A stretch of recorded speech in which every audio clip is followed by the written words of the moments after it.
میں اس سے زیادہ دشوار اور سنگلاخ علاقے کا رہنے والا تھا، اس لیے اس علاقے میں تیز چلنا اور سنبھل کر چلنا میرے لیے کوئی مشکل نہیں تھا۔ میں ایک برساتی ندی میں اتر گیا اور اس کے کنارے کنارے چلنے لگا۔ ندی میں پانی بہت کم تھا، پاٹ کچھ چوڑا تھا، اس کے درمیان میں پانی ایک لکیر کی طرح بہہ رہا تھا۔ دور سے مجھے محسوس ہوا جیسے ندی کے پاٹ کے درمیان کوئی آدمی کھڑا ہے۔ کبھی ایسے لگتا کہ جیسے کسی درخت کا تنا اوپر سے کٹا ہوا ہو۔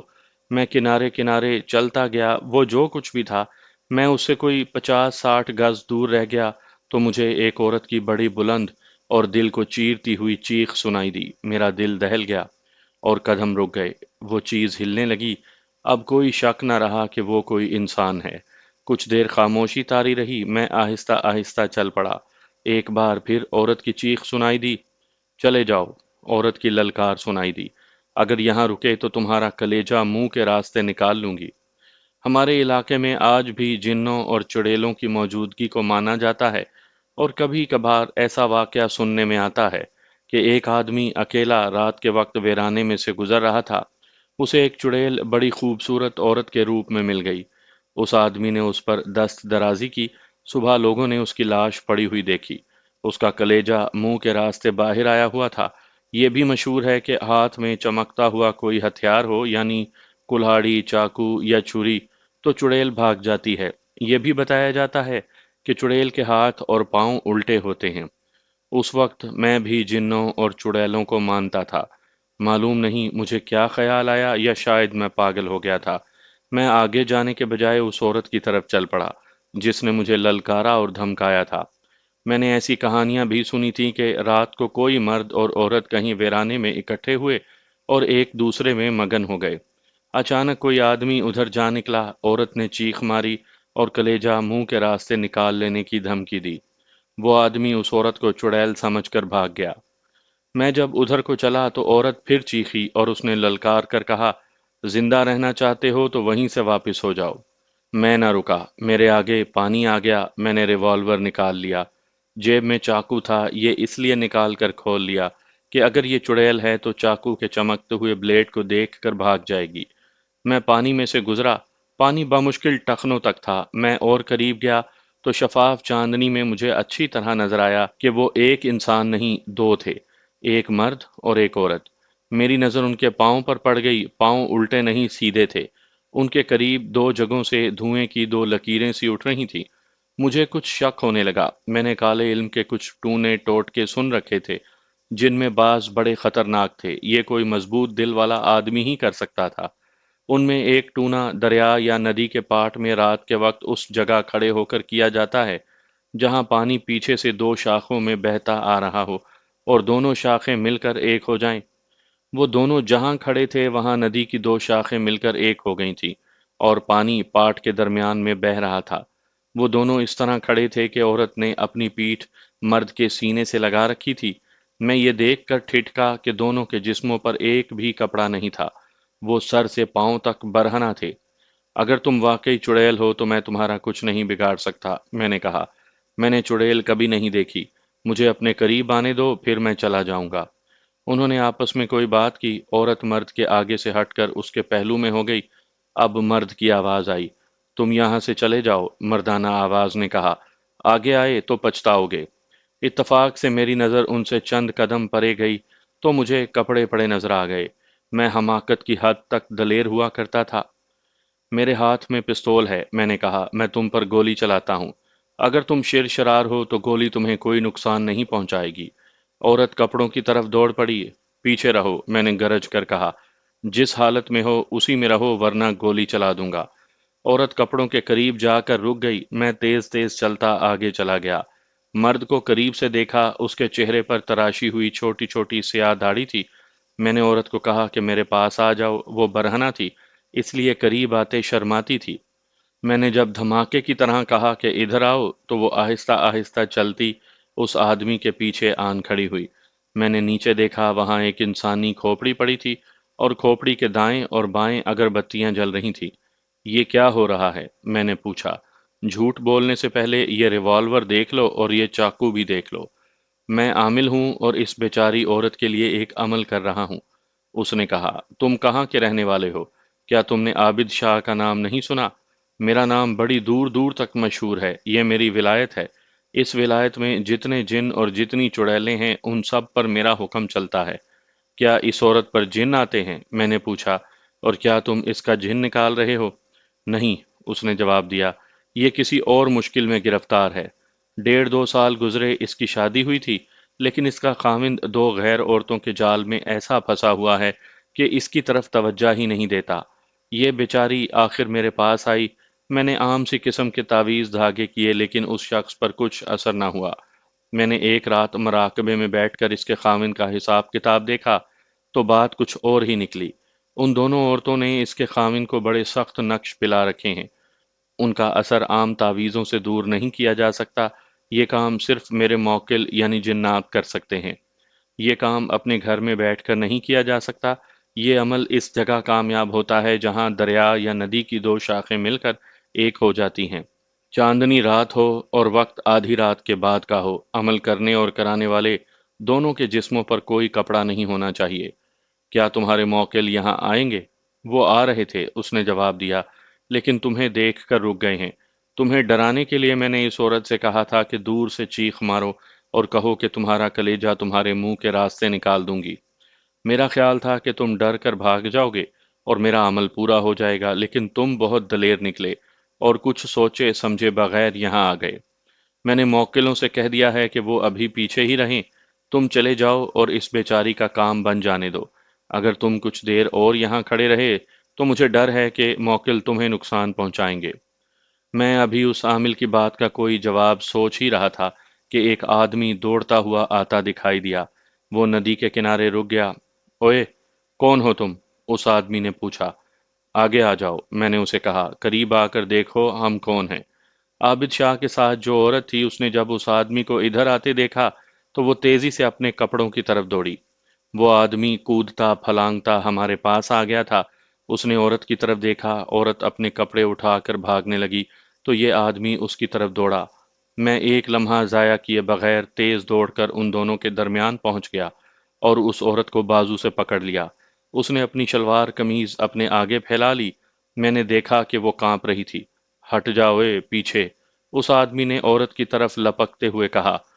میں نے آگے ہو کر اسے روک لیا، تب میں نے دیکھا کہ اس کے پاس کلہاڑی تھی۔ وہ آدمی بڑے سخت غصے میں تھا۔ اس کا جسم میرے جسم سے آدھا بھی نہ تھا، ورنہ وہ میرے قابو نہ آتا۔ پھر میں نے ریوالور اس کے سینے پر رکھ دیا۔ میں نے اسے کہا کہ پہلے میرے ساتھ بات کرو۔ اوئے ٹھہر جاؤ، مجھے عابد شاہ کی آواز سنائی دی۔ وہ بڑی تیزی سے کپڑے پہن کر ہمارے پاس آن کھڑا ہوا۔ میں نے اس عورت سے کہا کہ وہ بھی کپڑے پہن لے۔ جب اس آدمی نے عابد شاہ کو دیکھا تو فوراً جھک کر عابد شاہ کے گھٹنے چھوئے اور پھر اس کا ایک ہاتھ پکڑ کر اپنی آنکھوں سے لگا لیا۔ اپنی بیوی کے پیچھے آئے ہو؟ عابد شاہ نے اس سے پوچھا۔ ہاں شاہ جی، اس نے جواب دیا۔ میں ابھی ابھی باہر سے آیا تو چوکیدار نے مجھے بتایا کہ تمہاری بیوی بڑی تیز تیز اس طرف چلی گئی ہے۔ چوکیدار نے چھپ کر دیکھا، اسے کچھ دور ایک اور آدمی میری بیوی کی طرف جاتا نظر آیا۔ چوکیدار نے جب مجھے یہ بات بتائی تو میں دوڑتا ہوا اپنے گھر گیا۔ میری بیوی گھر میں نہیں تھی۔ میں نے کلہاڑی اٹھائی اور اس طرف دوڑا آیا۔ مجھے معلوم نہیں تھا کہ یہ آپ سرکار کے ساتھ آئی ہے۔ اگر تمہاری بیوی اس کے ساتھ آئی ہے تو کیا تمہیں اس کی خوشی ہوئی ہے؟ میں نے اس عورت کے خاوند سے پوچھا۔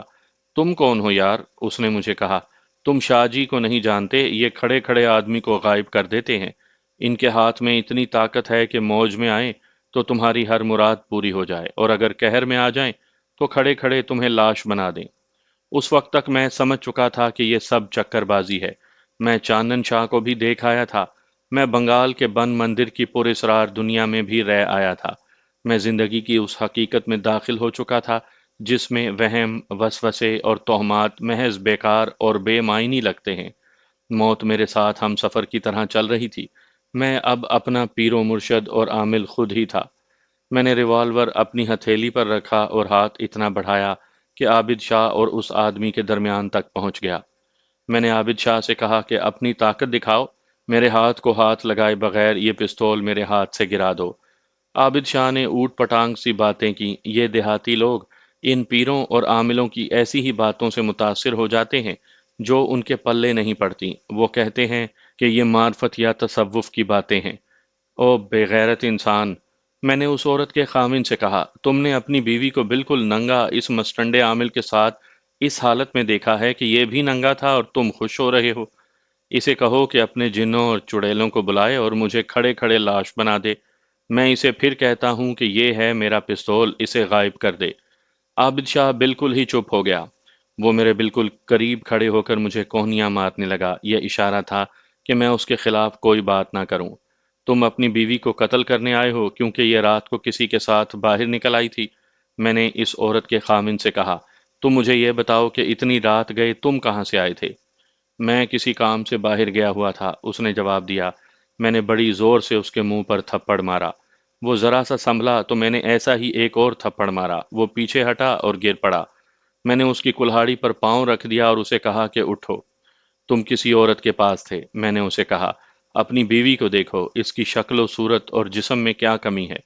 تم دوسری عورتوں کے ساتھ دل بہلا رہے ہو اور تمہاری بیوی اس شاہ کے ساتھ عیش کر رہی ہے۔ قتل کرنا ہے تو اسے قتل کرو۔ میں پھر کہتا ہوں، اسے کہو کہ اپنے جنوں کو حاضر کرے اور مجھے غائب کروا دے۔ وہ عورت میرے پاؤں پر گر پڑی اور کہنے لگی، اسے کچھ نہ کہو، تم چلے جاؤ گے تو یہ ظالم خامن مجھے جان سے مار ڈالے گا۔ مجھے خیال آ گیا کہ یہ شخص مجھ پر بھی شک کرے گا کہ اس کی بیوی کے ساتھ میرے بھی ناجائز تعلقات ہیں۔ میں تمہیں یہ بتا دوں کہ میں کون ہوں، میں نے اسے کہا۔ میں ادھر سے گزر رہا تھا تو میں نے ان دونوں کو بالکل برہنہ حالت میں دیکھا۔ تمہاری بیوی کا جسم اس شاہ نے اپنے ساتھ لپیٹ رکھا تھا۔ یہ شاہ آسمان سے نہیں اترا۔ یہ ہماری ہی طرح انسان ہے، مجھ پر کوئی شک نہ کرنا۔ میں نے تمہاری بیوی کو پہلی بار دیکھا ہے۔ یہ تمہارے ہاتھوں ستائی ہوئی مجبور عورت ہے۔ اس کی عزت کو بچانا میرا فرض ہے۔ تم یہ نہیں سوچتے کہ تم نے 1.5-2 برس اس عورت کو ترسایا ہے؟ تم نے اس کی عزت کا خیال نہیں رکھا تو یہ تمہاری عزت کا خیال کیوں رکھے گی؟ معلوم نہیں کہ یہ اور کس کس کے پاس جاتی ہوگی۔ نہیں نہیں، عورت نے تڑپتی ہوئی آواز میں کہا، مسجد میں چل کر میرے سر پر قرآن رکھ دو۔ میرے تعلقات کسی بھی مرد کے ساتھ نہیں ہیں۔ اس شاہ نے تمہارے ساتھ کیا سلوک کیا ہے؟ میں نے پوچھا۔ عورت نے شرما کر سر جھکا لیا، پھر منہ پھیر لیا۔ میں اس کے پیچھے پڑ گیا، اسے ڈرایا بھی اور اسے یہ بھی کہا کہ تمہارے اس شاہ کے ہاتھ میں کوئی طاقت نہیں، نہ کوئی جن یا چڑیل اس کے قبضے میں ہے۔ اس عورت کے خامن پر میری باتوں کا کچھ ایسا اثر ہوا کہ اس نے اپنی بیوی سے کہا کہ عابد شاہ نے اس کے ساتھ جیسا تیسا بھی سلوک کیا ہے، سچ سچ بتا دے اور وہ اسے بخش دے گا۔ میں 7-8 دنوں سے شاہ جی کے پاس جا رہی ہوں۔ عورت آخر بول پڑی، 4 مرتبہ شاہ جی نے یہ کہہ کر میری عصمت لوٹی ہے کہ یہ جنات کی خواہش ہے۔ یہ کہتے تھے کہ جب تک یہ فعل نہیں ہوگا میرا خامن ان عورتوں کے جال میں سے نہیں نکلے گا۔ سن لیا تم نے؟ میں نے عورت کے خامن سے کہا۔ اس بے غیرتی میں نہ اس کا قصور ہے نہ تمہاری بیوی کا، یہ تمہارا قصور ہے۔ یہ ان 2 عورتوں کا اثر تم سے زائل کرنے یہاں آئی تھی جن کے ساتھ تم نے یارانہ گانٹھ رکھا ہے۔ یہ اب تمہاری نہیں، اس شاہ کی بیوی ہے۔ تم جیسے آدمیوں کی بہنیں بھی تمہاری طرح یارانے لگا لیتی ہیں۔ میں نے اسے بہت ہی شرمسار کیا، اسے یہ دھمکی بھی دی کہ میں کبھی ادھر آؤں گا اور دیکھوں گا کہ اپنی بیوی کے ساتھ تمہارا کیا سلوک ہے۔ اگر میں نے دیکھا کہ تم اپنے راستے سے ہٹے نہیں تو پھر مجھ سے تمہیں کوئی نہیں بچا سکے گا۔ میں اس وقت تمہیں بتاؤں گا کہ میں کون ہوں۔ جاؤ، اپنی عزت کو اپنے ساتھ لے جاؤ۔ اس کی بیوی بہت ہی ڈری ہوئی تھی۔ میں نے اسے بھی تسلیاں دی لیکن وہ اپنے خامن کے ساتھ نہیں جا رہی تھی۔ آخر خامن نے قسم کھا کر کہا کہ جو ہو گیا سو ہو گیا، اب وہ اس کے ساتھ چلی چلے، اسے کوئی شکایت نہیں ہوگی۔ وہ دونوں چلے گئے اور عابد شاہ میرے پاس کھڑا رہا۔ وہ جب نظروں سے اوجھل ہو گئی تو عابد شاہ نے مجھے کہا، میرے رنگ میں بھنگ ڈال کر تم نے کیا حاصل کر لیا ہے؟ اب یہ بتا دو کہ تم کون ہو۔ مجھے اگر یہاں رکنا ہوتا تو تمہیں خود پتہ چل جاتا کہ میں کون ہوں۔ میں نے کہا، میں تو شغل کے لیے رک گیا تھا، میں جا رہا ہوں۔ تم چلے ہی جاؤ تو اچھا ہے۔ اس نے کہا، تم اگر یہ امید لے کر جا رہے ہو کہ یہ آدمی اور اس کی بیوی مجھ سے متنفر ہو گئے ہیں اور اب میرے قریب نہیں آئیں گے تو یہ امید یہیں پھینک جاؤ۔ کل شام تک یہ میاں بیوی میرے پاؤں میں بیٹھے ہوئے ہوں گے۔ میں جب زبان کا جادو چلاؤں گا اور ہاتھ کی صفائی دکھاؤں گا تو یہ خاوند خود اپنی بیوی کو میرے پاس چھوڑ کر جائے گا۔ مسجد میں بیٹھا ہوا مولوی جو کتاب نکال کر لوگوں کو غیب کا حال بتاتا ہے، وہ بھی میری طرح فریب کار ہے۔ ان پیروں کے تعویذ کاغذ کے پرزوں کے سوا کچھ بھی نہیں۔ یہ دیہاتی لوگ اس قدر مجبور اور لاچار ہیں کہ جھوٹے سہارے ڈھونڈتے پھرتے ہیں۔ اگر میں اس خاوند کی جگہ ہوتا تو میں تمہیں یہیں قتل کر دیتا، میں نے کہا۔ اسی لیے تم جنوں اور چڑیلوں سے نہیں ڈرتے کہ تم میں مجھ جیسے آدمی کو قتل کرنے کی طاقت اور جرت ہے۔ میں مبلغ یا اصلاح کار نہیں تھا کہ اس آدمی کو یہ سمجھانے کے لیے وہاں رک جاتا کہ وہ بہت بڑے گناہ کا ارتکاب کر رہا ہے۔ اس سے مجھے یہ فائدہ ضرور ہوا کہ میرے حوصلے میں مزید جان پیدا ہو گئی۔ میں نے عابد شاہ کے کندھے پر ہاتھ رکھا اور وہاں سے چل پڑا۔ چلتے چلتے میرا دماغ اس عامل، اس عورت اور اس کے خاوند پر ہی ٹکا رہا۔ عابد شاہ نے ٹھیک کہا تھا کہ ان عاملوں، شاہ صاحبوں، کتاب نکالنے والے مولویوں اور پیروں کی منڈی کو انگریز کا قانون بھی بند نہیں کر سکتا۔ سوچتے سوچتے میرا دماغ کسی اور طرف چل پڑا۔ میں سوچنے لگا کہ میری زندگی اب چوری، ڈکیتی اور قتل کی وارداتوں میں گزرے گی، اور پھانسی سے بھاگے بھاگے پھرنے میں معلوم نہیں مجھے کیسے کیسے جرائم کا سہارا لینا پڑے گا۔ کیوں نہ میں کسی دور دراز گاؤں میں پیر یا عامل بن کر بیٹھ جاؤں۔ مجھے معلوم تھا کہ باقی زندگی مزے میں گزرے گی، لیکن اس کاروبار کے لیے مجھے چند ایک آدمیوں کی ضرورت تھی جو لوگوں میں میری کرامات مشہور کرتے اور لوگوں کو پھانس پھانس کر میرے پاس لاتے۔ ابھی تو میرا کوئی ٹھکانہ ہی نہیں تھا۔ سب سے پہلے تو مجھے اپنا ایک ٹھکانہ بنانا تھا۔ اس سے پہلے یہ ضروری تھا کہ میں 3 4 سال کہیں روپوش رہوں تاکہ لوگ مجھے بھول جائیں۔ روپوشی کے لیے فرنٹیئر کا قبائلی علاقہ ہی موزوں تھا۔ میرے قدم تیزی سے اٹھنے لگے۔ میں اگلی رات اس وقت راولپنڈی شہر میں پہنچ گیا جب بازار بند ہو چکے تھے اور لوگ گھروں کو جا رہے تھے۔ میں تھک کر چور ہو چکا تھا۔ لاریوں کے اڈے پر گیا، وہاں ایک آدمی سے کہا کہ مجھے کوہاٹ جانا ہے۔ اس نے بتایا کہ بہتر ہے کہ میں ریل گاڑی سے جاؤں۔ میں ریلوے اسٹیشن چلا گیا۔ میرے پاس پیسوں کی کوئی کمی نہیں تھی، البتہ پکڑے جانے کا خطرہ ہر وقت میرے سر پر موجود رہتا تھا۔ مجھے یہ اطمینان تھا کہ پولیس کے پاس میری جو تصویر ہے وہ میرے موجودہ چہرے سے نہیں ملتی۔ میری داڑھی خاصی بڑھ چکی تھی اور میں نے سر پر مشین پھروا لی تھی۔ اتفاق سے میں ریلوے اسٹیشن اس وقت پہنچا جب کوہاٹ والی پیسنجر ٹرین چلنے والی تھی۔ میں نے ٹکٹ لیا تو ٹکٹ بابو نے کہا، مولوی صاحب آپ دوڑ کر پہنچے، گاڑی چلنے میں چند منٹ رہ گئے ہیں۔ میں دوڑ پڑا۔ ریل گاڑی باہر والے پلیٹ فارم پر کھڑی تھی۔ میں جب گاڑی سے کچھ دور ہی تھا تو گاڑی چل پڑی۔ میرے پہنچنے تک گاڑی کی رفتار تیز ہو چکی تھی۔ میں آخری ڈبے میں چڑھ گیا۔ یہ چھوٹا سا کمپارٹمنٹ تھا جو عام سواریوں کے لیے معلوم نہیں ہوتا تھا۔ میں اب وہاں سے اتر کر مسافروں کے کسی ڈبے میں نہیں جا سکتا تھا۔ ایک آدھ منٹ کے بعد ایک اور آدمی اس ڈبے میں آ چڑھا۔ اس کے کپڑے دیکھ کر میں سمجھ گیا کہ یہ اس گاڑی کا گارڈ ہے۔ اس نے مجھے دیکھ کر کہا کہ یہ اس کا ڈبہ ہے اور مجھے اس میں سوار نہیں ہونا چاہیے تھا۔ میں نے اسے بتایا کہ چلتی گاڑی سے یہی ڈبہ سامنے آیا تو میں سوار ہو گیا۔ اگلے اسٹیشن پر اتر جاؤں گا۔ میری داڑھی دیکھ کر گارڈ نے میرا خاصا احترام کیا۔ کہنے لگا کہ گاڑی گولڑا رکے گی، وہاں سے آپ کسی دوسرے ڈبے میں چلے جائیں۔ یہ گارڈ مسلمان تھا۔ اس کے پوچھنے پر میں نے اسے بتایا کہ میں کوہاٹ جا رہا ہوں۔ میں نے جھوٹ بولا کہ میرا بھائی فوج میں ہے اور اس کی پلٹن کوہاٹ چھاؤنی میں ہے، میں اسے ملنے جا رہا ہوں۔ آپ پہلے کبھی کوہاٹ گئے ہیں؟ گارڈ نے پوچھا۔ نہیں، میں نے جواب دیا، میں پہلی بار جا رہا ہوں۔ ایک خیال رکھنا مولوی صاحب، گارڈ نے کہا، آج کل پٹھان قبائلیوں اور انگریزوں کی فوج کی لڑائی زور و شور سے ہو رہی ہے۔ کوہاٹ چھاؤنی ہے، وہاں کوئی خطرہ نہیں، لیکن شہر اور چھاؤنی میں پٹھان مزدوری کرتے ہیں اور ویسے بھی گھومتے پھرتے رہتے ہیں۔ ان میں زیادہ تعداد انہی قبائلیوں کی ہوتی ہے جو انگریزوں کے خلاف لڑ رہے ہیں۔ آپ جب شہر کی سیر کو نکلیں یا کسی ہوٹل میں چائے پینے بیٹھیں تو کسی پٹھان کو پتہ نہ چلنے دیں کہ آپ کا بھائی فوج میں ہے۔ ہو سکتا ہے کہ آپ ایسے طریقے سے قتل ہو جائیں کہ قاتل کا سراغ ہی نہ ملے۔ آپ اغوا بھی ہو سکتے ہیں۔ یہ تو مجھے معلوم تھا کہ قبائلی پٹھان انگریزوں کے خلاف لڑ رہے ہیں۔ ہمارے گاؤں کے جو آدمی فوج میں تھے وہ فرنٹیئر کی لڑائی کی باتیں سنایا کرتے تھے۔ اس لڑائی کو ہمارے علاقے میں فرنٹیئر کالام کہتے تھے۔ قبائلی 100 سال سے لڑ رہے تھے۔ اس گارڈ نے قبائلیوں اور انگریزوں کی لڑائی کی بات کی تو میں نے سوچا کہ اس سے میں قبائلی علاقے کے متعلق معلومات لے لوں۔ مجھے وہیں جانا تھا لیکن میں اس علاقے سے بالکل ہی ناواقف تھا۔ یہ لڑائی کہاں لڑی جا رہی ہے؟ میں نے اس سے پوچھا۔ بنو سے آگے، اس نے بتایا۔ بنو کہاں ہے؟ کوہاٹ سے 80 میل دور، اس نے جواب دیا۔ پھر میں اس سے پوچھتا رہا اور وہ مجھے بتاتا رہا۔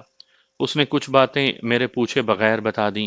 یہ گارڈ بڑا جذباتی مسلمان معلوم ہوتا تھا۔ اس نے قبائلی پٹھانوں کی جنگ کی تاریخ سنا ڈالی، جو مختصر یوں ہے کہ مغلیہ خاندان کے زوال کے بعد انگریزوں نے ہندوستان پر قبضہ کر لیا۔ اس وقت ہندوستان کے حریت پسند مسلمان ان علاقوں میں چلے گئے جنہیں ہم آج صوبہ سرحد کہتے ہیں۔ انگریزوں نے ہندوستان پر تو قبضہ کر لیا، لیکن صوبہ سرحد کی طرف بڑھے تو وہاں مسلمانوں نے ان کے چھکے چھڑوا دیے۔ انگریزوں نے صوبہ سرحد کا کچھ علاقہ فتح کر لیا، لیکن وہ قبائلی علاقہ جو آج تک آزاد ہے، انگریزوں کے قبضے میں نہ آ سکا۔ پٹھان صرف رائفلوں سے مسلح ہوتے تھے۔ رائفل کی ایک گولی کے جواب میں انگریزوں کی طرف سے پورا توپ خانہ گولہ باری کرتا تھا۔ اس دور کے چھوٹے چھوٹے ہوائی جہاز بمباری بھی کرتے تھے۔ انگریزوں نے قبائلی علاقے میں چھاؤنیاں اور کسی کسی پہاڑی کی چوٹی پر چھوٹی چھوٹی پوسٹیں بھی بنا لیں، لیکن ان کے باہر پٹھانوں کی اپنی حکمرانی تھی۔ انگریزوں کا حکم چھاؤنیوں اور پوسٹوں کے اندر تک ہی محدود تھا۔ قبائلی پٹھانوں نے اپنی آزادی کے لیے اگست 1947 تک جنگ جاری رکھی۔ یہ قبائلی پٹھان ہی تھے جنہوں نے ہندوستان کے اس خطے میں اسلام کا پرچم سر بلند رکھا۔ میں دوسری جنگ عظیم سے بہت پہلے کی بات کر رہا ہوں۔ اس وقت قبائلیوں کی جنگ آزادی پورے عروج پر تھی۔ ریلوے کے اس گارڈ نے مجھے بتایا کہ بنوں پر قبائلی اکثر شب خون مارتے اور ہندو اور سکھ تاجروں کو لوٹ لے جاتے ہیں۔ اسی طرح وہ دوسری چھاؤنیوں اور پوسٹوں پر بھی حملہ کرتے اور اسلحہ بارود اٹھا لے جاتے تھے۔ افسوس یہ ہے کہ انگریزوں کی فوج میں مسلمان بھی بہت سی تعداد میں ہیں، گارڈ نے کہا۔ یہ مسلمان فوجی اپنے پٹھان بھائیوں کے خلاف لڑ رہے ہیں۔ آپ اپنے بھائی سے کہیں کہ فوج سے نکل آئے، وہ بہت بڑا گناہ کر رہا ہے۔ میں آپ کی باتوں سے اتنا متاثر ہوا ہوں کہ میرے جی میں آتی ہے کہ میں قبائلی علاقے میں چلا جاؤں اور ان کے ساتھ مل کر انگریزوں کے خلاف لڑوں۔ میں نے یہ اس لیے کہا کہ اگر اسے معلوم ہے تو مجھے بتا دے کہ میں قبائلی علاقے میں کس طرح پہنچ سکتا ہوں۔ میں نے اس سے کہا اگر آپ کو معلوم ہو تو مجھے بتائیں کہ میں ان مجاہدوں سے کس طرح مل سکتا ہوں۔ میں اپنے بھائی کو فوج سے نکال لوں گا۔ ہاں، میں آپ کو بتا سکتا ہوں، گارڈ نے کہا۔ اگر آپ پٹھانوں کے جہاد میں شامل ہو جائیں تو آپ اپنا گھر جنت میں بنائیں گے۔ کوہاٹ سے آپ بنو تک چلے جائیں۔ کوہاٹ سے آپ کو بنو تک کی لاری مل جائے گی۔ بنو شہر میں آپ کسی نان بائی یا چائے والے کے پاس ٹھہرنا، وہاں چھوٹی چھوٹی سرائیں سی بھی بنی ہیں۔ آپ وہیں ٹھہریں تو زیادہ بہتر ہوگا۔ وہاں باہر سے آئے ہوئے پٹھان ایک دو راتوں کے لیے ٹھہرتے ہیں۔ آپ ان کے ساتھ کھل کر بات کریں کہ آپ پنجاب سے صرف اس مقصد کے لیے آئے ہیں کہ آپ ان کے جہاد میں شریک ہوں گے۔ وہ مجھ پر یہ شک بھی کر سکتے ہیں کہ میں انگریزوں کا جاسوس ہوں، میں نے کہا۔ گارڈ ہنس پڑا اور بولا، پٹھانوں میں جا کر کوئی جاسوس کامیاب نہیں ہو سکتا۔ جب کبھی آپ پر جاسوسی کا شک پکا ہو جائے گا، 3 4 گولیاں آپ کے سینے سے پار ہو جائیں گی۔ اگر اب باپ کو شک ہو کہ اس کا بیٹا جاسوس ہے تو باپ بیٹے کو گولی مار دے گا۔ گولڑا راول پنڈی سے کوئی اتنا دور تو نہیں، لیکن گاڑی گول دائرے میں گھوم کر جاتی ہے اور کئی میل چڑھائی ہے، اس لیے گاڑی کی رفتار بہت کم تھی۔ گولڑا پہنچنے تک گارڈ اپنی بات مکمل کر چکا تھا اور میں نے اس سے جو کچھ بھی پوچھنا تھا وہ میں پوچھ چکا تھا۔ گاڑی گولڑا اسٹیشن پر رکی۔ مولوی صاحب، گارڈ نے کہا، جی نہیں چاہتا کہ میں آپ کو دوسرے ڈبے میں بھیجوں، لیکن مسافر کو گارڈ کے ڈبے میں بیٹھنے کی اجازت نہیں۔ آپ مسافروں کے کسی بھی ڈبے میں چلے جائیں۔ میں ساتھ والے ڈبے میں چلا گیا۔ اس زمانے میں گاڑیوں میں رش تو بہت دور کی بات ہے، صرف چند ایک مسافر سفر کرتے تھے۔ میں جس ڈبے میں بیٹھا اس میں 5 یا 6 مسافر تھے۔ وہاں اپنے آپ کو چھپائے رکھنا میرے لیے کچھ مشکل ہو رہا تھا، لیکن رات کا وقت تھا۔ میرے پاس ایک خیز تھا جو میں نے اوپر ڈالا اور سیٹ پر سو گیا۔ میری آنکھ اس وقت کھلی جب گاڑی کوہاٹ کے ریلوے اسٹیشن میں داخل ہو رہی تھی۔ اس کے ساتھ ہی صبح بھی طلوع ہو رہی تھی۔ میں جلدی جلدی باہر نکلا اور ریلوے اسٹیشن سے باہر چائے کی جو پہلی دکان نظر آئی وہاں جا بیٹھا۔ ناشتے کے دوران میں نے وہاں بیٹھے ہوئے ایک پٹھان سے پوچھا کہ بنو کے لیے مجھے لاری کہاں سے ملے گی۔ اس پٹھان نے مجھے وہ راستہ تو بتا دیا جو لاریوں کے اڈے تک جاتا تھا، لیکن اس نے مجھے گھور کر دیکھا اور پوچھا کہ تم فوجی ہو؟ نہیں، میں نے اسے جواب دیا، فوج کے ساتھ میرا کوئی تعلق نہیں، میں کہیں اور جا رہا ہوں۔ کہاں؟ پٹھان نے پوچھا۔ بنو میں تمہارے کوئی رشتہ دار ہیں؟ اگر وہاں تمہارے کوئی رشتہ دار ہیں تو وہ ضرور فوجی ہوں گے، تم وہاں کے رہنے والے تو نہیں ہو۔ میں اسے بتانا نہیں چاہتا تھا کہ میں کہاں جا رہا ہوں۔ ابھی مجھے کسی پر بھروسہ نہیں کرنا چاہیے تھا۔ یہ پٹھان انگریزوں کا آدمی بھی ہو سکتا تھا، لیکن وہ میرے پیچھے ہی پڑ گیا۔ میں پھر بھی ٹالتا رہا۔ آخر اس نے مجھے اس قسم کے تانے دینے شروع کر دیے کہ تم اتنے جوان قسم کے مسلمان ہو، تم نے داڑھی بھی رکھی ہوئی ہے، لیکن تم نے اپنا دین اور ایمان انگریز کے ہاتھ بیچ ڈالا ہے۔ تم جیسے جوان کو علاقہ غیر میں چلے جانا چاہیے، جہاں مسلمان فرنگیوں سے لڑ رہے ہیں۔ اس کی آنکھیں غصے اور جذبے سے لال ہو گئیں۔ اس نے اور بھی بہت سی باتیں کی۔ میں مجبور ہو گیا کہ اسے بتا دوں کہ میں کہاں جا رہا ہوں۔ میں نے اسے آخر بتا ہی دیا، لیکن یہ نہ بتایا کہ میں مفرور مجرم ہوں۔ میں نے کہا کہ پٹھانوں کے جہاد کے قصے سن سن کر میں ادھر آ گیا ہوں، لیکن آگے کے راستوں سے ناواقف ہوں۔ پٹھان نے میری ران پر بڑی زور سے ہاتھ مارا اور بولا، تم نر کے بچے ہو، میں تمہیں وہ راستہ دکھاؤں گا۔ تم رائفل چلانا جانتے ہو، وہاں جا کر ڈر تو نہیں جاؤ گے؟ میں نے اسے غصے سے کہا کہ میں رائفل چلانا جانتا ہوں اور ایسے بہت سے کام کر سکتا ہوں جو تم نہیں کر سکتے۔ وہ میرے ساتھ باتیں کرتا رہا۔ جب میں ناشتہ کر کے پیسے دینے لگا تو اس پٹھان نے میرا ہاتھ پکڑ لیا اور میرے ناشتے کے پیسے اس نے دیے۔ کہنے لگا کہ تم میرے وطن میں مہمان ہو۔ وہاں سے وہ میرے ساتھ چلا اور کوہاٹ کے قریب جنگل خیل گاؤں میں لے گیا۔ مجھے اپنے گھر میں بٹھا کر وہ کہیں چلا گیا۔ جب وہ واپس آیا تو اس کے ساتھ دو پٹھان تھے جن میں ایک خاصا بوڑھا تھا۔ ان دونوں پٹھانوں نے مجھ سے میرے متعلق بہت سی باتیں پوچھی۔ میں نے انہیں یہی بتایا کہ میں جہاد کا جذبہ لے کر آیا ہوں۔ میں نے اپنے کپڑوں کے نیچے ہاتھ ڈالا، ریوالور اور چاقو نکال کر ان کے آگے رکھ دیا۔ انہیں بتایا کہ میں یہ ہتھیار ساتھ لایا ہوں اور میں نے یہ ریوالور فرنٹیئر میں آ کر لڑنے کے لیے چوری کیا ہے۔ میں نے دیکھا کہ ان پٹھانوں کے چہرے چمک اٹھے۔ انہوں نے مجھے کہا کہ وہ مجھے قبائلی علاقے میں پہنچا دیں گے۔ لیکن یہ یاد رکھو، بوڑھے پٹھان نے کہا، اگر پتہ چل گیا کہ تم فرنگی کے جاسوس ہو تو پہلے تمہارا ایک ہاتھ کاٹا جائے گا، دوسرے روز دوسرا ہاتھ کاٹا جائے گا، پھر تمہاری آنکھیں نکال دی جائیں گی، پھر تمہیں پہاڑوں میں چھوڑ دیا جائے گا، جہاں تم زندہ کو بھیڑیے اور گدھ کھا جائیں گے۔ مجھے سب منظور ہے، میں نے کہا، مجھے قبائلی علاقے میں پہنچا دو۔ کوہاٹ چھاؤنی کے باہر انگریز کا قانون نہیں چلتا، تم سمجھو کہ علاقہ غیر میں بیٹھے ہو، لیکن ہم تمہیں فقیر اے پی کے پاس بھیجیں گے۔ فقیر صاحب کے حکم کے بغیر تم ہماری لڑائی میں شامل نہیں ہو سکتے۔ میں نے اس سے پہلے فقیر اے پی کا نام سنا تھا۔ وہ ان قبائلی پٹھانوں کا لیڈر تھا، لیکن اس کے متعلق فوجیوں سے جو باتیں سنی تھیں ان سے ظاہر ہوتا تھا کہ جیسے وہ ان کا روحانی پیشوا ہو۔ میں نے یہ بھی سنا تھا کہ انگریزوں نے اسے گرفتار کرنے کے لیے بہت بڑے انعام کا اعلان کر رکھا تھا، لیکن وہ کسی کے ہاتھ نہیں آتا تھا۔ عام قبائلی پٹھان جو اسے اپنا پیر و مرشد اور روحانی پیشوا سمجھتے تھے، وہ بھی اس تک نہیں پہنچ سکتے تھے۔ فوجیوں میں یہ مشہور تھا کہ فقیر اے پی کو گولی لگتی ہی نہیں۔ خود میں فقیر اے پی کے متعلق باتیں سن سن کر یہی سچ سمجھتا تھا کہ فقیر اے پی مافوق الفطرت شخصیت ہے۔ ان پٹھانوں نے جب مجھے بتایا کہ وہ مجھے فقیر اے پی کے پاس بھیجیں گے تو میں بہت خوش ہوا۔ اگلے روز کا سورج طلوع ہوا تو میں ایک لاری میں بیٹھا پہاڑوں اور چٹانوں کی دنیا میں چلا جا رہا تھا۔ جدھر تک نظر جاتی تھی پتھریلے اور ننگے پہاڑ تھے جن پر گھاس کی ایک پتی بھی نظر نہیں آتی تھی۔ کوہاٹ والوں نے مجھے رات سے پہلے پہلے بنو پہنچا دیا تھا اور اب میں بنو سے آگے چلا جا رہا تھا۔ لاری میں تمام مسافر قبائلی پٹھان تھے۔ ہر ایک کے پاس رائفل تھی اور تمام مسافر مجھے دیکھ رہے تھے۔ میں نے ان لوگوں کے آگے بہت بڑا جھوٹ بولا تھا کہ میں جہاد کا جذبہ لے کر آیا ہوں۔ انہیں معلوم نہیں تھا کہ میں اپنے گناہوں کی سزا سے بھاگا بھاگا پھر رہا ہوں۔ لاری کئی جگہ رکی، کچھ پٹھان اترے، کچھ سوار ہوئے۔ جب لاری منزل پر پہنچی تو سورج غروب ہو چکا تھا، لیکن وہاں کوئی شہر یا قصبہ نہیں تھا۔ میرے ساتھ جو دو پٹھان تھے وہ مجھے اپنے ساتھ لے گئے۔ یہ ایک پگڈنڈی سی تھی جس پر ہم چلے جا رہے تھے۔ پھر ہم ایک خشک ندی میں سے گزرے، وہاں سے پار ہوئے تو دو پہاڑوں کے درمیان چلنے لگے۔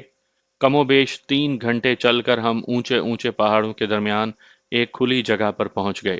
چاندنی میں مجھے 4 5 کچے کچے مکانات نظر آئے۔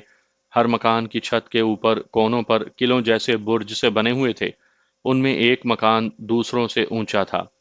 ہم اس کے دروازے پر جا رکے اور ایک پٹھان نے دستک دی۔ ایک پٹھان نے دروازہ کھولا، میرے ساتھیوں نے اسے کچھ بتایا۔ دروازہ کھولنے والے نے مجھے سر سے پاؤں تک دیکھا، پھر وہ میرے ساتھیوں سے باتیں کرنے لگا۔ میں ان کی زبان نہیں سمجھتا تھا، ان کے لب و لہجے اور انداز سے پتہ لگتا تھا کہ وہ آپس میں بحث کر رہے ہیں۔ آخر دروازہ کھولنے والے نے ہمیں اندر جانے کی اجازت دے دی اور ایک کمرے میں بٹھا دیا۔ وہ خود چلا گیا۔ کچھ دیر کے بعد آیا تو اس نے مجھے اشارہ کیا کہ میں اس کے ساتھ چلوں۔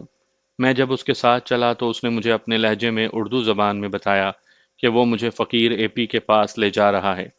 اس نے میری تلاشی لی اور میرا ریوالور اور چاقو اپنے قبضے میں لے لیا۔ پھر وہ مجھے ایک کمرے میں لے گیا۔ اس کمرے میں قالین بچھا ہوا تھا۔ دیوار کے ساتھ ساتھ بڑے بڑے گاؤ تکیے رکھے ہوئے تھے۔ وہاں 3 پٹھان بیٹھے ہوئے تھے۔ صاف پتہ چلتا تھا کہ درمیان والا فقیر اے پی ہے۔ اس کا چہرہ نورانی تھا۔ اس کی آنکھوں میں ایسی چمک تھی کہ میں ایک لمحے کے لیے بھی اس کی آنکھوں میں آنکھیں نہ ڈال سکا۔ اس کے دائیں بائیں جو 2 پٹھان بیٹھے تھے وہ مجھے گھور رہے تھے۔ فقیر اے پی کو دیکھ کر مجھ پر ایک مقدس سا رعب طاری ہو گیا۔ میں نے اپنے اندر کوئی کمزوری سی محسوس کی۔ میں اس شخصیت کے سامنے جھوٹ نہیں بول سکتا تھا۔ اس نے جب بات کی تو مجھے خوشی ہوئی کہ وہ بڑی صاف اردو بولتا تھا۔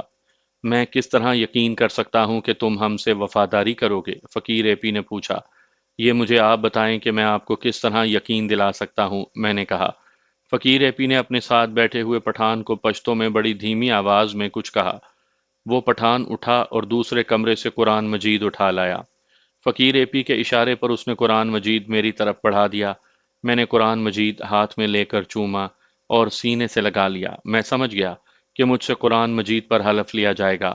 اس وقت مجھے ذرا سا بھی علم نہیں تھا کہ قرآن مجید میں کیا لکھا ہے۔ ہم یہی سمجھتے تھے کہ قرآن مجید میں خدا کی طاقت ہے۔ اگر کوئی قرآن مجید کی قسم کھائے اور قسم پوری نہ کرے تو اس پر خدا کا قہر نازل ہوتا ہے۔ قرآن مجید اپنے ہاتھ میں لے کر قسم کھاؤ اور کہو کہ میں اسلام کا سچا جذبہ لے کر فرنگی کے خلاف لڑنے آیا ہوں۔ فقیر اے پی نے کہا۔ میں نے ہاتھ پھیلا کر قرآن مجید ہاتھوں پر رکھا ہوا تھا۔ میں نے اللہ کا یہ پاک کلام اپنے سینے سے لگا لیا۔ نہیں فقیر صاحب، میں نے کہا، میں یہ قسم نہیں کھاؤں گا کہ میں اسلام کا سچا جذبہ لے کر آیا ہوں۔ میں صرف یہ قسم کھاؤں گا کہ آپ کے ساتھ وفا کروں گا کہ خواہ میری جان چلی جائے، غداری نہیں کروں گا۔ اگر تم اسلام کا جذبہ لے کر نہیں آئے تو کیوں آئے ہو؟ فقیر اے پی نے پوچھا۔ میں مفرور قاتل اور ڈاکو ہوں، میں نے کہا۔ میں آپ کی پناہ میں آیا ہوں۔ میں نے فرنگی کا قانون توڑا ہے۔ میں آپ سے پناہ کی درخواست کرتا ہوں اور کلام مجید کی قسم کھا کر وعدہ کرتا ہوں کہ فرنگی کے خلاف لڑوں گا۔ آپ مجھے جہاں بھی بھیجیں گے وہاں جاؤں گا۔ آپ کو دھوکہ نہیں دوں گا۔ آپ کے حکم پر اپنی جان قربان کر دوں گا۔ ہمیں پوری بات سناؤ، فقیر اے پی نے کہا۔ میں تمہیں یہ بھی بتا دوں کہ ہمیں دھوکہ دو گے تو یہاں سے بھاگ کر کہیں بھی نہیں جا سکو گے۔ تمہیں صرف موت پناہ دے سکے گی۔ اب اپنی کہانی سناؤ۔ اتنی دیر میں کہوا آ گیا۔ میں اپنی کہانی سنانے لگا۔ میں نے انہیں بتایا کہ میں پولیس کا بھگوڑا ہوں۔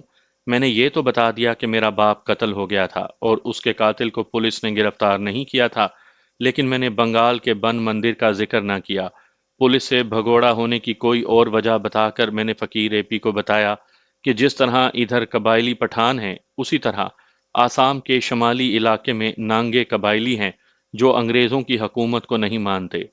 میں نے اسے بتایا کہ انگریزوں نے ان قبائلیوں پر فوج اور ہوائی جہازوں سے حملہ کیا تھا، تو میں نے انگریزوں کا ایک جہاز رائفل سے گرا لیا تھا اور میں نے ان نانگے قبائلیوں کی کتنی مدد کی تھی۔ پھر میں نے اسے بتایا کہ میں نے ایک انگریز افسر کو قتل کیا تھا اور پھر اپنی بیوی کو بد چلنی کے شبے میں قتل کیا اور اس کے آشنا کو بھی قتل کیا اور وہاں سے بھاگ گیا۔ میں نے فقیر اے پی کا اعتماد حاصل کرنے کے لیے صرف وہ باتیں سنائیں جن کے متعلق مجھے یقین تھا کہ فقیر اے پی اور اس کے پاس بیٹھے ہوئے پٹھان پسند کریں گے۔ میں فقیر اے پی کے چہرے پر ایسی تبدیلی دیکھ رہا تھا جس سے پتہ چلتا تھا کہ اسے میری باتیں اچھی لگ رہی ہیں۔ ہم تمہیں پناہ دیں گے، فقیر اے پی نے کہا۔ تم غیرت والے آدمی معلوم ہوتے ہو، لیکن یہ سوچ لو کہ ہم ہر وقت انگریزوں کے خلاف لڑتے ہیں۔ تم رائفل کی ایک گولی چلاؤ گے تو ادھر سے 4 توپیں چلیں گی۔ میں قسم کھا چکا ہوں کہ آپ کے حکم پر جان قربان کر دوں گا۔ میں نے کہا، مجھے موقع دیں۔ تم جاؤ، فقیر اے پی نے کہا، باہر والے کمرے میں جا کر بیٹھو، تمہارے رہنے کا بندوبست ابھی ہو جاتا ہے۔ میں نے قرآن مجید ایک پٹھان کو دیا، فقیر اے پی کے گھٹنوں پر ہاتھ رکھا، اس کے ساتھ ہاتھ ملایا اور میں اس کمرے سے نکل آیا۔ پھر میں اس کمرے میں پہنچ گیا جہاں میرے 2 ساتھی بیٹھے تھے۔ میں 6 7 روز اسی گاؤں میں رہا۔ 1 2 قبائلی پٹھان ہر وقت میرے ساتھ رہتے تھے۔ وہ جب میرے ساتھ نہیں ہوتے تھے تو بھی میں محسوس کرتا تھا کہ میں اکیلا نہیں ہوں۔ یہ شاید میرا احساس تھا کہ مجھ پر نظر رکھی جا رہی ہے، میرا ریوالور اور چاقو ابھی مجھے واپس نہیں دیے گئے تھے۔ میں گاؤں سے باہر بھی نکل جاتا تھا۔ ہوتا تو میں اکیلا تھا، لیکن وہی احساس کہ میں اکیلا نہیں ہوں میرے ساتھ ساتھ رہتا تھا۔ بعد میں مجھے بتایا بھی گیا تھا کہ مجھ پر اتنی سخت نگرانی تھی کہ ان لوگوں کو یہ بھی پتہ چل جاتا تھا کہ رات کو میں نے کتنی بار کروٹ بدلی ہے۔ یہ تو مجھے پہلے ہی دن بتا دیا گیا تھا کہ میں خوش قسمت ہوں جسے فقیر اے پی کے سامنے لے جایا گیا ہے، ورنہ وہ لوگ جو فقیر اے پی کے حکم پر جانیں قربان کرتے تھے وہ بھی اسے نہیں دیکھ سکتے تھے۔ انسان میں صحیح جذبہ ہو اور اس کا نصب العین مقدس ہو تو وہ اگر بدصورت ہو تو بھی خوبرو لگتا ہے۔ میں نے یہ حسن ان قبائلی پٹھانوں میں دیکھا جو انگریز کے خلاف اپنی آزادی کی جنگ لڑ رہے تھے۔ ایک تو وہ لوگ قدرتی طور پر خوبصورت تھے۔ یہ میں رزمک کے علاقے کی بات کر رہا ہوں۔ وہ علاقہ سارے فرنٹیئر میں ٹھنڈا علاقہ ہے۔ ان کی آنکھیں سبزی مائل شربتی یا نیلی تھیں۔ چہروں کے رنگ گورے بھی تھے اور سفیدی مائل گندمی بھی۔ ان کے چہروں پر اور آنکھوں پر کوئی ایسا تاثر تھا کہ میں کسی پٹھان کی آنکھوں میں آنکھیں ڈال کر بات نہیں کر سکتا تھا۔ یہ روح کی پاکیزگی اور ایمان کی صداقت کا تاثر تھا۔ وہ مجھے کہتے تھے کہ رنگ و روپ اور قد بت سے میں بھی پٹھان لگتا ہوں، لیکن میں اپنے آپ کو ان جیسا نہیں سمجھتا تھا۔ میں نے ان کی عورتیں بھی دیکھیں۔ میں نے آسام کی عورتیں بھی دیکھی تھی۔ رانی بھی غیر معمولی طور پر حسین تھی۔ پٹھان عورتیں آسامی عورتوں سے اور رانی سے زیادہ خوبصورت نہیں تھیں، لیکن ان کے حسن میں بھی میں نے وہی تاثر دیکھا جو ان کے مردوں کی آنکھوں میں دیکھا تھا۔ جب پہلی پٹھان عورت نے مجھے دیکھا تو میری نظریں جھک گئی تھیں۔ نظریں اس لیے نہیں جھکی تھی کہ میں اپنی شرافت کا ثبوت پیش کرنا چاہتا تھا، بلکہ اس لیے کہ مجھ پر اس عورت کا ایسا رعب طاری ہو گیا تھا جس میں تقدس تھا۔ میں نے یوں محسوس کیا تھا جیسے اس کی نظریں میرے وجود سے پار ہو رہی ہوں۔ ایک روز مجھے بلایا گیا۔ وہ کچا سا ایک مکان تھا۔ اندر ڈیوڑی میں ان دو پٹھانوں میں سے ایک بیٹھا تھا جو فقیر اے پی کے دائیں اور بائیں بیٹھے تھے۔ اس نے میرے ساتھ ہاتھ ملایا اور اپنے پاس چارپائی پر بٹھا لیا۔ اس نے مجھ سے پوچھا کہ اتنے دن یہاں رہ کر میں نے کیا محسوس کیا۔ میں نے یہ محسوس کیا ہے کہ میں آپ لوگوں کا قیدی ہوں، میں نے کہا، اور میں نے یہ بھی محسوس کیا ہے کہ آپ لوگوں کو مجھ پر اعتبار نہیں۔ تم نے جو محسوس کیا ہے وہ ٹھیک ہے، اس بزرگ پٹھان نے کہا۔ تم ہمارے وطن کے آدمی نہیں ہو، ہمیں بہت احتیاط کرنی پڑتی ہے۔ فرنگی فقیر صاحب کو گرفتار یا قتل کرنے کی کوشش میں لگے رہتے ہیں۔ تم سے پہلے بھی کچھ پنجابی فوج سے بھگوڑے ہو کر ہمارے پاس آئے ہیں۔ ایک دو یہاں سے بہت دور کسی اور علاقے میں ہیں۔ دو شہید ہو چکے ہیں۔ ہمیں کسی پنجابی نے دھوکہ نہیں دیا۔ تم بھی دھوکہ نہیں دو گے، لیکن ہم اپنا دستور پورا کرتے ہیں۔ ہم نے وہ کر لیا ہے۔ فقیر صاحب تمہیں بتا چکے ہیں کہ ہمیں دھوکہ دو گے تو بھاگ کر نہیں جا سکو گے۔ تمہاری لاش قبر میں نہیں ہمارے کتوں کے پیٹ میں جائے گی۔ اب وقت آ گیا ہے کہ ہم تمہیں آزمائیں۔ آزمائش بڑی سخت ہوگی۔ آپ حکم کریں، میں نے کہا۔ آزمائش کی سختی اور نرمی کی بات نہ کریں۔ تمہارے ساتھ 10 آدمی ہوں گے، اس نے کہا۔ تمہارے پاس تمہارا اپنا ریوالور ہوگا۔ ہم تمہیں ایک رائفل اور ایک خنجر دیں گے۔ تمہیں یہاں سے کوئی 12-13 میل دور جانا پڑے گا۔ تم دیکھو گے کہ بعض پہاڑیوں پر قلعے سے بنے ہوئے ہیں اور بعض پہاڑیوں پر چھوٹی چھوٹی پوسٹیں بنی ہوتی ہیں۔ بڑے قلعے میں جو دراصل بڑی پوسٹ ہوتی ہے، کسی پلٹن کی 2 یا 3 کمپنیاں رہتی ہیں۔ اس کے ارد گرد جو چھوٹی پوسٹیں ہیں وہاں انہی کمپنیوں کے 10 سے 20 تک سپاہی رہتے ہیں۔ کبھی ہفتے کے بعد، کبھی اس سے زیادہ دنوں بعد بڑی پوسٹ میں سے چھوٹی پوسٹوں کی بدلی کی جاتی ہے۔ اس کا مطلب یہ ہے کہ دوسرے آدمی چھوٹی پوسٹوں پر جا کر وہاں کے رہنے والوں کو بڑی پوسٹ میں بھیج دیتے ہیں۔ چھوٹی پوسٹوں پر راشن اور ایمونیشن بھی جاتا رہتا ہے۔ یہ لوگ ٹرک میں جاتے ہیں۔ تمہارے ساتھ جو پٹھان جا رہے ہیں ان میں سے ایک تمہیں وہ جگہ بتائے گا جہاں اس ٹرک پر حملہ کرنا ہے، اور ٹرک میں جو سپاہی ہوں گے انہیں قتل کرنا ہے اور سامان اٹھا کر لے آنا ہے۔ وہاں کوئی پکی سڑک نہیں، فوج نے اپنے راستے بنائے ہوئے ہیں۔ ایک راستہ تنگ سے خشک نالے کے اوپر سے گزرتا ہے جس پر پکی پلی بنی ہوئی ہے۔ یہ پلی اتنی ہی اونچی ہے کہ تمہارے قد کا آدمی جھک کر دوہرا ہو جائے تو اس کے نیچے سے گزر سکتا ہے۔ اس کی چوڑائی 2 ٹرکوں کی چوڑائی جتنی ہے۔ راستہ گھوم کر پلی تک پہنچتا ہے اور پلی سے گزر کر پھر گھوم جاتا ہے۔ یہ یاد رکھو کہ یہ حملہ دن کے وقت ہوگا اور تم پوسٹوں کی مشین گنوں اور رائفلوں کی زد میں ہوگے۔ ایک آدمی ایک چٹان پر ایسی جگہ چھپ کر بیٹھا ہوا ہوگا جہاں سے وہ ٹرک کے ڈرائیور پر فائر کرے گا۔ ٹرک بے قابو ہو کر دائیں بائیں ہوگا اور رک جائے گا۔ ہو سکتا ہے کہ نالے میں بھی گر پڑے۔ تم اپنے آدمیوں کے ساتھ اٹھو گے اور ان لوگوں کو خنجروں سے کاٹ دو گے۔ دور سے ڈرائیور پر فائر کرنا کوئی بہادری نہیں، میں نے کہا۔ آپ لوگ مجھے آزمانا چاہتے ہیں، اس لیے میں کچھ کر کے دکھانا چاہتا ہوں۔ میں وہاں جا کر دیکھوں گا۔ اگر مجھے راستے کے قریب چھپنے کے لیے جگہ مل گئی تو میں اٹھ کر ڈرائیور کی سیٹ پر چڑھ جاؤں گا اور اسے خنجر سے ہلاک کروں گا۔ تم شاید ایسا نہیں کر سکو گے، پٹھان نے کہا۔ ہم تمہیں بلا ضرورت مروانا نہیں چاہتے۔ ہمارا جو طریقہ ہے میں تمہیں وہ بتا رہا ہوں۔ ایک آدمی ڈرائیور پر گولی چلائے گا۔ اگر وہ کسی وجہ سے گولی نہ چلا سکا یا اس کی گولی خطا گئی تو جب پلی سے گزر کر ٹرک مڑے گا تو ایک اور جگہ ایک اور آدمی بیٹھا ہوگا، وہ ڈرائیور پر گولی چلا دے گا۔ یہ طریقہ آسان بھی ہوتا ہے اور محفوظ بھی۔ یہ طریقہ کئی بار آزمایا جا چکا ہے۔ اس رات میں 10 قبائلی پٹھانوں کے ساتھ اس پکی سڑک کی طرف جا رہا تھا جو انگریزوں نے اپنے کانوائیوں کے لیے بنوا رکھی تھی، لیکن سورج غروب ہونے کے بعد انگریز میں اتنی جرأت نہیں ہوتی تھی کہ اس سڑک سے اپنی فوج کو گزار سکے۔ اس وقت اس سڑک کے مالک قبائلی پٹھان ہوتے تھے۔ ہدف کی طرف جاتے پٹھان مجھ سے پنجاب کی باتیں پوچھتے جا رہے تھے۔ وہ مجھ سے پوچھتے تھے کہ پنجابی انگریزوں کی فوج میں کیوں بھرتی ہوئے ہیں۔ ایک خیال رکھنا خانو بابا، ایک پٹھان نے مجھے کہا، بے شک مسلمان انگریزوں کی فوج میں ہیں، لیکن ان کے ساتھ ہمارا ایک خاموش سا اور خفیہ معاہدہ ہے۔ انہیں جب ہمارے علاقے میں آ کر ہم پر فائر کا حکم ملتا ہے تو وہ رائفلوں اور مشین گنوں کی نالیاں ذرا اوپر کر کے فائر کرتے ہیں۔ اگر ہمیں پتہ چل جائے کہ ہمارے خلاف لڑنے والی پلٹن کی مسلمان کمپنی فلاں طرف پوزیشن میں ہے تو ہم ادھر فائر نہیں کرتے۔ جن پر ہم حملہ کرنے جا رہے ہیں یہ کون ہیں؟ میں نے پوچھا۔ یہ سکھ ریجمنٹ ہے، اس نے کہا۔ ہندوؤں اور سکھوں کو تو ہم یوں ڈھونڈتے ہیں جیسے بلی چوہوں کو ڈھونڈتی پھرتی ہے۔ یہ پٹھان یوں ہنستے کھیلتے ایک دوسرے سے ہنسی مذاق کرتے جا رہے تھے جیسے کسی میلے پر جا رہے ہوں۔ فاصلے کا پتہ ہی نہیں چل رہا تھا۔ جب ہمارے گائیڈ نے کہا کہ یہاں رکنا ہے تو میں نے محسوس کیا کہ یہ 12-14 میل فاصلہ نہیں تھا۔ تب میں نے دیکھا کہ ہم پکی سڑک سے اتر کر 1.5-2 میل پتھریلی زمین پر چلتے رہے تھے۔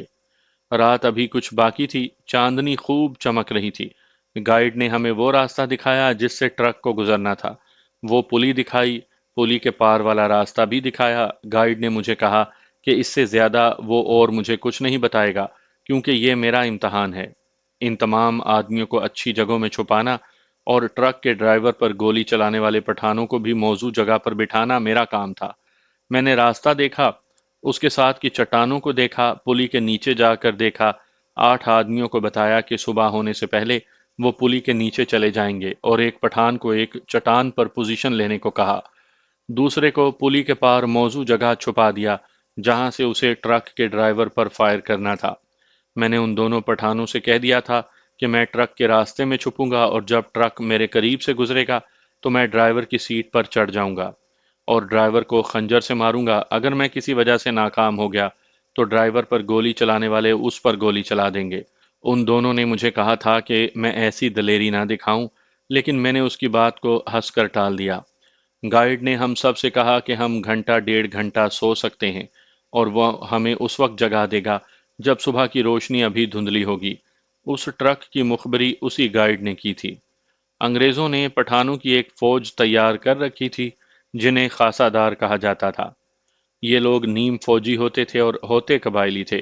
یہ بھی پہاڑوں پر انگریزوں کی پکٹوں اور پوسٹوں پر رہتے تھے۔ یہ نمک انگریز کا کھاتے تھے لیکن ان کی وفاداری اپنے قبائلیوں کے ساتھ ہوتی تھی۔ ان میں سے بعض دوغلی مخبری بھی کرتے تھے۔ اس طرح وہ اپنے پٹھان بھائیوں کو بھی راضی رکھتے اور انگریزوں کو بھی۔ ایک خاصہ دار نے یہ خبر بھیجی تھی کہ فلاں دن ایک ٹرک 15-20 فوجیوں کو فلاں پوسٹ تک لے کر جا رہا ہے۔ اس میں راشن اور ایمونیشن بھی ہوگا۔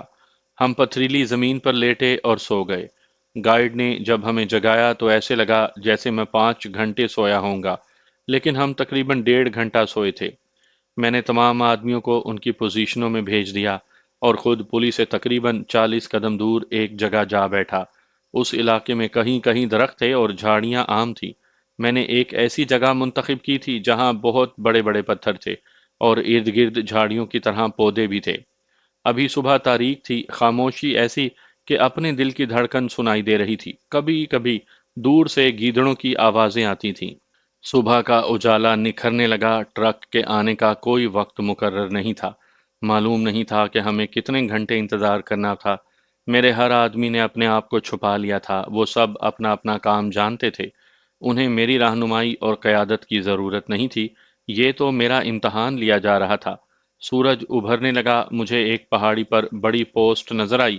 پھر میں نے وہ چھوٹی پوسٹ دیکھی جہاں ٹرک کو جانا تھا۔ وہ بھی بلندی پر تھی۔ میری جگہ سے دونوں کا فاصلہ 1 میل ہوگا۔ میں نے اپنی پوزیشن کا جائزہ لیا۔ وہاں سے چند گز پیچھے راستے کا موڑ تھا اور وہاں چھوٹے چھوٹے کھڈے تھے۔ تقریباً 3 گھنٹے کے بعد بڑی پوسٹ کا دروازہ کھلا اور ایک ٹرک باہر نکلا۔ ٹرک آہستہ آہستہ نیچے اترنے لگا اور گھوم گھوم کر نیچے اتر آیا۔ کچھ دیر چٹانوں کے پیچھے چھپا رہا، پھر سامنے آیا۔ راستے کے بہت موڑ مڑ کر ٹرک میرے قریب آ گیا۔ اس موڑ پر آ کر اس کی رفتار کم ہو گئی۔